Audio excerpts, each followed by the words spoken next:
my channel. So today I'm recapping the finale of Love is Blind UK. There were 2 episodes. We start with their stag party and the hen do. That's what they call their bachelorette party. And I actually liked the one in the UK better than the Mexico one, even though I love the Mexican one. I thought they got down, it was fun. But with this one, the difference was that they invited only 2 people, first of all. So you think at home, who would I invite on my circle of friends? In Mexico and in some US versions, the people that show up to the bachelorette party are past contestants, and there's always like unnecessary drama and it's awkward. It's just like, oh, and then the girls crash the boys' party. In the UK, I actually liked because it was their, best friends or best girlfriends or cousins, and it seemed like they were having genuine fun. I love the girls' Hindu because of the burlesque show. Oh my gosh, that burlesque dancer was everything. That's what I would want. I don't want male strippers. I would want a female burlesque dancer. It was interesting at the stag party, Freddie and Tom had a conversation, and both of them were anxious about the wedding date. And Tom was saying to Freddie that him and Maria have different values, and I thought it was so interesting that at the end of the show, spoiler alert, both men said no to their partners because of the difference of values. What do I always say? Compatibility, it's so important in a relationship. I know a lot of people want to find, oh, he's the yin to my yang, he balances me out, opposites attract. But no, at the end of the day, on paper, you have to be compatible with your partner. First, we have our golden couple, Sabrina and Steven. And we know they're both going to say yes. They tried to make a little mystery out of it, but no, they were for sure saying yes. She looked stunning. Stunning. She looked like a model, like a movie star. She looked like Katrina Balfour, whatever her name is, from Outlander. They're both Irish. Whoever did her makeup, Sabrina's makeup, I want to hire them for my wedding. The dark around her eyes, that dark makeup really made her blue eyes pop. Her dress was beautiful. The slick hair was gorgeous. And Steven too, I'm usually not a fan of a groom with either a off-white tux or ivory. Like, I'm not a fan because sometimes it makes you look like a waiter, but he looked so dapper. It fit him well. If by reunion time comes and they're not together anymore, I'm leaving the balcony door open because I will jump. The one thing that worries me about them is that, they're giving their interviews to the camera, and then she said, Steven loves Belfast. And then right away they cut to Steven saying, yeah, we're going to live in London for the first couple of years. So they need to figure this living situation out. Tom and Maria, told ya. I called at him saying no. I don't think he's that into her. I mean, I think they have a good relationship, they get along, but I don't know, I've always got the vibe that he's not that into her. And I think he's using the mom excuse for saying no. We saw that his mom wasn't there. And I wonder if people that go on Love is Blind use when they want to say no and they want to say, oh no, we can't get married right now, we're not ready, oh my parents are not here, if they actually call their parents and say, this off camera, hey mom, dad, look, I don't really want to marry this girl, so can you guys not show up to the wedding just so I can tell them, I can't do this right now because my parents aren't here, my family isn't here. But Tom said, we need more time. There's still lots to sort through. We have a lot more to learn. And I was like, Tom, if you knew that, why did you even walk down the aisle? And I know some people say that it's in their contract to walk down the aisle, even if say yes or no. And that used to be the case on the first seasons.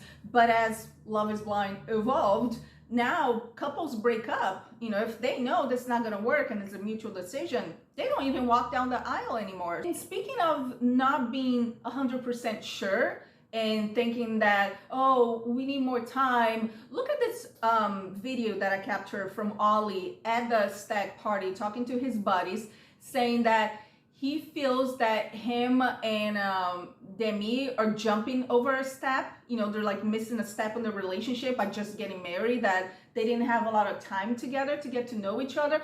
In my head, I was like, why go on Love is Blind? everyone that applies for the show, I'm actually thinking about applying, I'll tell you guys later. Everyone that applies to the show know what the show is about. It's a show about getting married. You date someone without seeing them for 10 days straight, then you go on a trip, a honeymoon trip, then you live together, then you get married. Why go on a show that everything's so sped up? Because he was comparing his relationship with Demi to one of his buddies. It's like, oh, how long you been together? And he's like, 5 years. How long before you got married? He's like, oh yeah, a good 5 years. He's like, yeah, Demi and I are missing that step. When I chat to guys like yourself, who has obviously been married for what, 6 years? 6 years, right? And then even when I met her parents, who've been married for like 60 plus years, they were together before they got married for like 16 plus years, right? I'm worried about missing out on that blueprint, that foundation of like really taking your time. That's the only thing that's making me like, One thing I was wondering about Tom and Maria's wedding was that why was she the one that stayed at the altar? If she's the one that got dumped, usually the girl just like runs or walks away or curses. Poor Maria, she was like sitting there, you know, looking around, and then Tom was the one that walked away. I wonder like who decides that? You know, is it the producers? After saying no, he's giving his little interview saying that they had conflicted values. Did you not talk about values in the pods? Hey, she wants to be a stay-home mom. He needs to be the provider. I'm pretty sure that in the pods, Tom was clear that he prefers to be 50-50. So I have the feeling that Maria was the one that like she brushed it off and put it under the carpet just to keep dating Tom. And I still think he wanted someone with money, at least like the same amount of money as he does, because he kept saying that he wants someone who's ambitious, that he wants to live a good life. And I think Maria's problem was that she wanted Tom to provide like now. There's nothing wrong of a woman that has kids that wants to be a stay-home mom and then the husband's the one that provides. But I was like, girl, you just met this guy, and remember when she got so upset that she had to pay for breakfast? She expected him to pay for it. And I was like, you just met. And then the fact that she wants to move into his house and stay there for free. Jasmine and Bobby, love them. I really like them. But at the bachelor party, Jasmine's insane. Yeah, my mom likes to be involved in everything and I have to put up some boundaries. And one of the friends says, yeah, but knowing your mom, you know, she will want to be involved in everything. And then Jasmine says, yeah, that's my mom, you know, that's how she is. So she went from I have to put up some boundaries to accepting that's just my mom. I'm like, Jasmine, you gotta like pick a lane. Besides that, I have no issues with Jasmine and Bobby. I think they seem really in love and into each other. They seem very much aligned. Demi and Ollie. Isn't it weird that she said, I'm meeting his family on wedding day? Like she's never met his family? Why? Was it conflict of schedules that they couldn't meet? Same with Maria. Maria never met Tom's mom.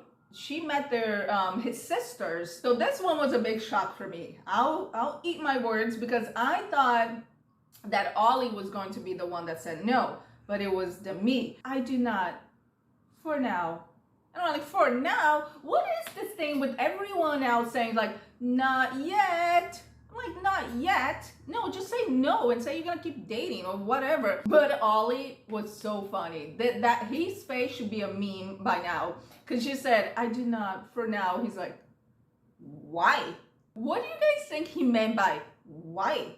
Like he was offended? Maybe he has a big ego. He's like, why aren't you marrying me? But if I have one more woman at the altar with the whole bit of, I love you, but I love me more. Okay, Samantha has already done that. Sex in the City, we saw it. I choose me. Dipti, we saw it. That's fine. What was the other one in Mexico? I have wings, I need to fly, I multiply. Enough, just like dump the guy. But Nicole and Beniah, that was another shock for me. I still don't see it. And then her dad not being there because he was busy with some work project. No, he does not approve. What's up with this work excuse? Once again, are they getting married on a Monday? Because in Mexico, they're getting married on Mondays and people are like, I have to work. And maybe it's a whole Chelsea and Kwame thing. Remember that no one thought he was into her, that she liked him way more. She was all over him. and he had the whole triangle with Micah, and they're still together, happily married. I see them on Instagram all the time. Like, I think they're a great couple. So I don't know, maybe they'll be Nicole and Beniah. Maybe Benny is just happy to have found someone after 10 years. He's been single for 10 years.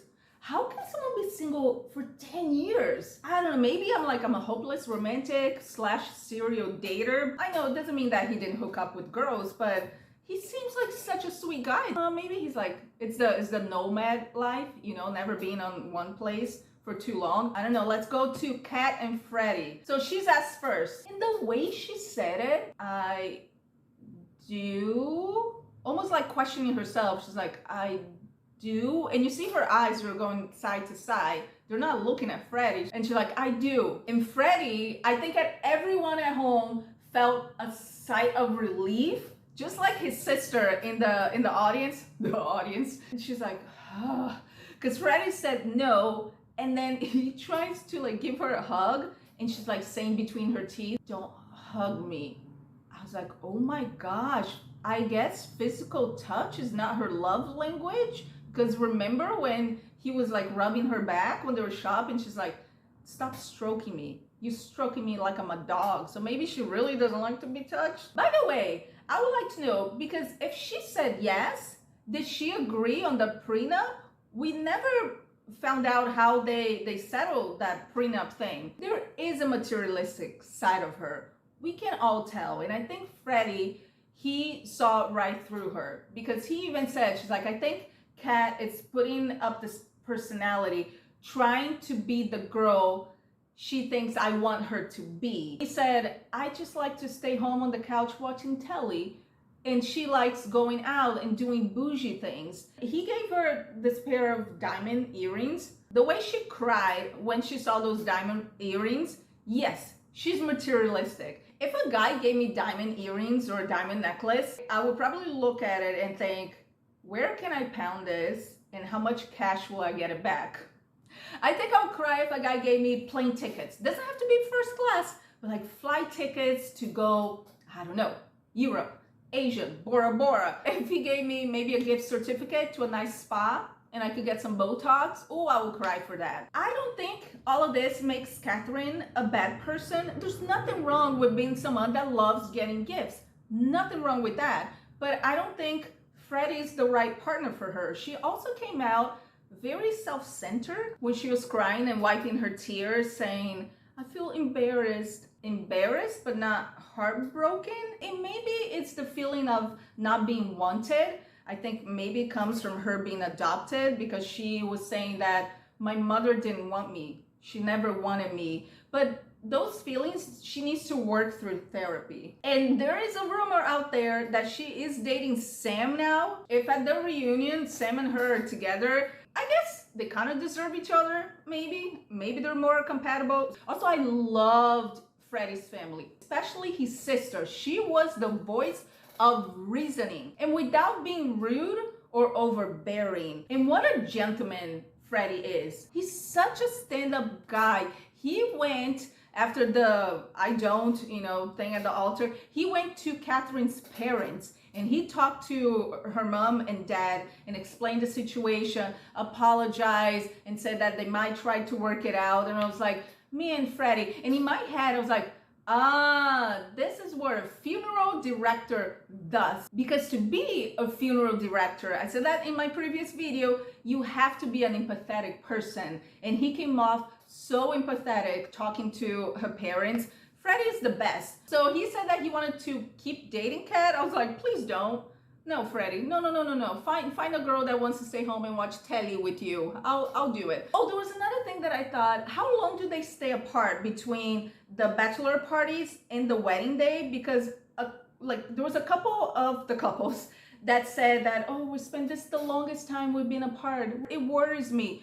I thought it was like, after the stag party, pack your bags and then go to the wedding venue, get married. If Netflix did this on purpose, so when the couples are apart, it gives time for them to think, or things it's going to get in their heads. So let me know in the comments below, what was the biggest shock for you in the finale? Do you think Catherine and Sam make a good match? And if you like this video, make sure to hit the thumbs up, subscribe to the channel, and also hit the little bell, the notification button so you don't miss any future videos. And I'll see you next time.